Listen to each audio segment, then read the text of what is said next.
என் பெயர் பாபு, காரைக்குடியைச் சேர்ந்தவன். முதலில் பேராசிரியர் ஐயா அவர்கள் கேட்ட கேள்விக்கு தாங்கள் கூறிய விளக்கத்தில் எனக்கு ஒரு மாற்று கருத்து இருக்கிறது. குர்ஆன் படி ஈசா நபிக்கு அடுத்து வந்தவர் தான் இறுதி நபியான முகமது நபி அவர்கள். அந்த ஈசா நபி காலத்திற்கு முன்பே நம் நாட்டில் ஆரியப்பட்டர், பாஸ்கரர், வராகமிகிரர் போன்றவர்கள் தோன்றியிருக்கிறார்கள். அவர்கள் வானவியலை பற்றியும் ஜோதிடக்கலை பற்றியும் நிறைய கருத்துக்கள் கூறியிருக்கிறார்கள். நபிகளுக்கு முன்னாடி இவர்களுக்கு எப்படி இது தெரிய வந்தது?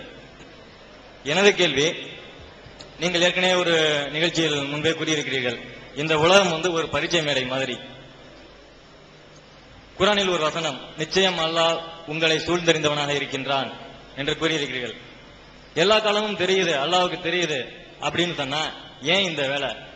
இது அவருக்கு ஒரு விளையாட்டு மாதிரியா? எதற்காக இந்த படைக்க வேண்டும், நல்லவர்களையும் படைக்க வேண்டும், தீயவர்களையும் படைக்க வேண்டும், இவர்கள் செயலை கண்காணிக்க வேண்டும் என்ற செயல்கள் இதற்கு விளக்கம் வேண்டும்.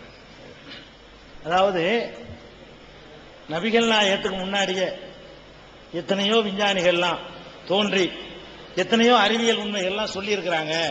இவர் குர்ஆன்ல சொன்னது மட்டும் ஒரு ஆச்சரியமானது இல்லை அப்படிங்கிற ஒரு அடிப்படையில் முதல் ஆட்சேபனை இவர் கிளப்புறாரு. சொல்லி இருக்கிறாங்க, சொன்னது எல்லாம் சரின்னு உங்களால சொல்ல முடியாது, சொல்லி இருக்கிறாங்க. அதுதான் சரின்னு அதுக்கு பின்னாடி எவ்வளவு மாற்றம் வந்திருக்க. அவங்க செஞ்ச கண்டுபிடிப்புகள்ல நிறைய விஷயங்கள் மாற்றப்பட்டிருக்குது. திருக்குர்ஆன்ல ஒண்ணு மாற்றப்படல. நான் என்ன சொல்றேன், ஒரு அரிதாக சில விஷயங்கள் ஒருத்தர் சொல்லலாம், அது சரியா அமைஞ்சிடலாம். விஞ்ஞானம் என்ற அடிப்படையிலே அவங்க ஆராய்ச்சி பண்ணி சொன்னது மாற்றப்பட்டு போச்சு. இன்னைக்கு பழைய முடிவுகள்லாம் கிடையாது, இன்னைக்கு எல்லா முடிவுகளும் மாறி போச்சு. ஆனா நபிகள் நாயகம் விஞ்ஞானியா வரல, அவர் படிச்சவர் இல்ல, ஆய்வு செஞ்சவர் இல்ல, பள்ளிக்கூடம் போனவர் இல்ல. அப்படிப்பட்டவர் சொன்னது இன்றைக்கு மாற்றம் செய்யணும்னு சொல்ல முடியல ஒண்ணு கூட. அப்படித்தான் நான் சொல்றேன் தவிர ஒன்னு ரெண்டு சரியா இருக்கிற அடிப்படையில் நான் சொல்லவே இல்லை. எல்லாமே சரியா இருக்கு. ஒண்ணு நீங்க எடுத்து காட்டுங்க நான் சொல்றேன். ஆனா பழைய காலத்துல நீங்க விஞ்ஞானிகள் சொன்னாங்களே அவ்வளவும் சரின்னு உங்களால சொல்ல முடியாது. அது ஒவ்வொருத்தரும் ஒரு குறிப்பிட்ட துறையை தான் பேசியிருப்பாங்க. இவர் எல்லா துறைகளையும் சொல்லி இருக்கிறாரு, எல்லாம் கரெக்டா இருக்குது, ஒண்ணு கூட தப்பல. ஒண்ணு கூட இன்னைக்கு இது பொருந்தலன்னு சொல்ல முடியல. அப்படி அடிப்படையில் நான் அதை சொன்னேன். கேள்விக்கு வருவோம்.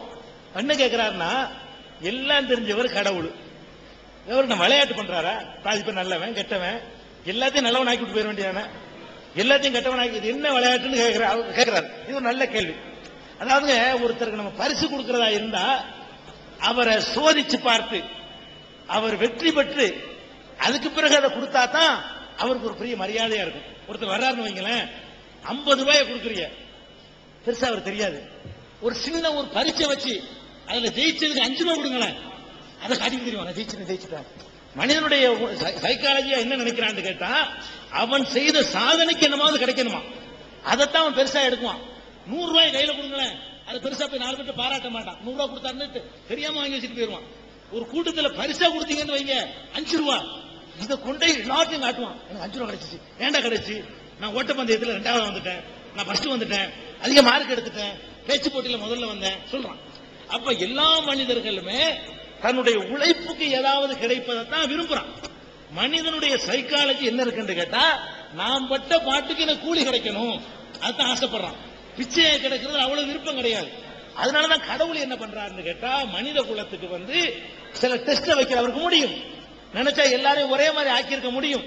ஆனா நமக்கு பகுத்தறிவை கொடுத்து நல்லது செய்ய நினைச்சாலும் நீ செய்யலாம், கெட்டது செய்ய நினைச்சாலும் நீ செய்யலாம், தண்ணி அடிக்கிறதுக்கும் போகலாம், ஒருத்தனுக்கு உதவி செய்யறதுக்கும் போகலாம், நீ தேர்ந்தெடுத்துக்கப்பா அப்படின்னு கொடுத்து தேர்ந்தெடுத்த பிறகு அதுக்கு தகுந்த மாதிரி பரிசு கூலியை கொடுக்கிறாரு பாருங்க. அதுலதான் ஒரு இன்பம் இருக்குது. அந்த இன்பத்தை நமக்கு தருவதற்காக வேண்டி கடவுள் தேர்ந்தெடுத்து கொண்ட வழிமுறை இது. இன்னும் சொல்ல போனா, கடவுள் என்று நம்ம ஒருத்தரை ஏற்றுக்கொண்ட பிறகு அவரை மிஞ்சி யாரும் கேள்வி கேட்க கூடாது என்ற அளவுல அவரை நம்பிய பிறகு அவருடைய செயல்களை விமர்சிக்க முடியாது. நம்ம எப்படி கடவுள்னு சொல்றோம், சூப்பர் பவர்ங்கிறோம், அவரை மிஞ்சி யாரும் இல்லைங்கிறோம், நம்மளை கேட்டுக்கிட்டு அவர் நடக்க வேண்டிய அவசியம் இல்லைங்கிறோம். ஒரு முதலமைச்சர் இருக்காரு, அவருக்கு போய் நம்ம ஐடியா சொன்னோம்னா நீ சொல்லி நாங்க எங்கணுமாங்கிறாரு.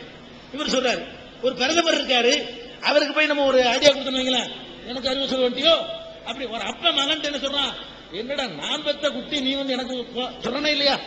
இப்படி இருக்கக்கூடிய நேரத்தில் இந்த சர்வ உலகத்தையும் படைத்து பரிபாலித்து ஆட்டி படைத்து அவ்வளவு பவர் இருப்பதாக கடவுள் நம்ம நம்புறோம்.